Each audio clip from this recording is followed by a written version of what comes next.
LISTNR production.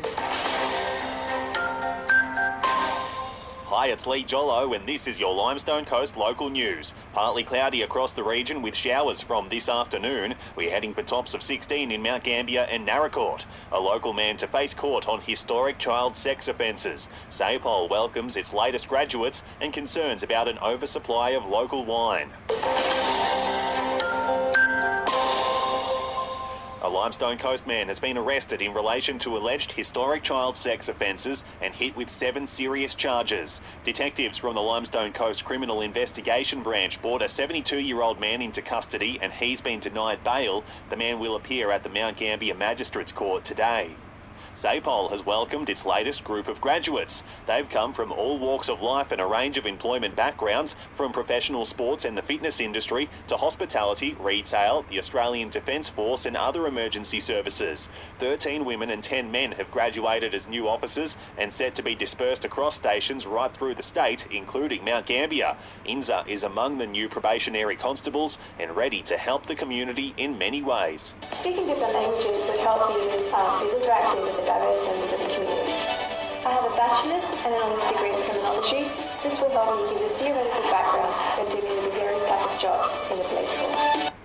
Building approvals now being fast-tracked under new state government regulations. Housing Minister Nick Champion says it applies to homes being built in new suburbs, helping tackle South Australia's housing crisis. This will cut, weeks off the process. New data from Rabobank has revealed we're swimming in wine. The Limestone Coast wine industry is facing several years of oversupply as a result of tariffs and COVID bottlenecks. Associate analyst Pia Piggott says should the China-imposed wine tariffs be lifted, relief is still a long way away. Even though there is optimism that the China tariff could be removed, we expect that the oversupply will still be here for quite a long time. There's a proposed plan to ban a fruit fly pesticide. The Australian Pesticides and Veterinary Medicines Authority has proposed suspending registration and labels of chemical products containing dimethylate used as a post-harvest dip for fruit with inedible peel. It comes after it received reports that the maximum residue limit had been exceeded in avocados and mangoes. And noticed something different about your body? Maybe it's time to book in with your GP. The Cancer Council is encouraging all regional South Australians to act on any cancer symptoms they may have. Kate Broon from the Council says it's really important we're in tune with our bodies. Get up to date with cancer screening and to see their doctor as soon as possible if they notice any unexplained symptoms or changes to their health.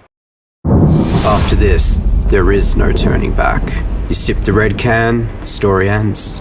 You sip the black can, you enter dreamland. And I show you just how good the truth can taste.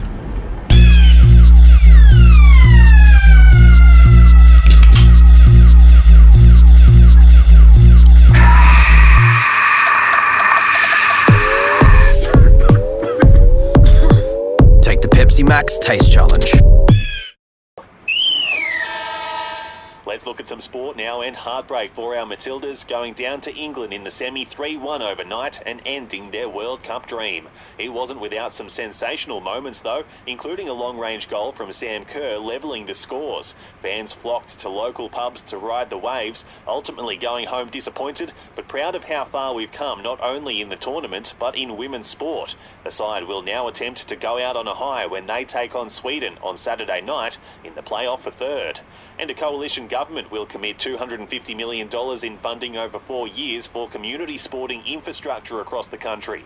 And for the latest local news throughout the day, download the LISTNR app. BP Plus. Do business the clever way. Visit bpplus.com.au to find out more.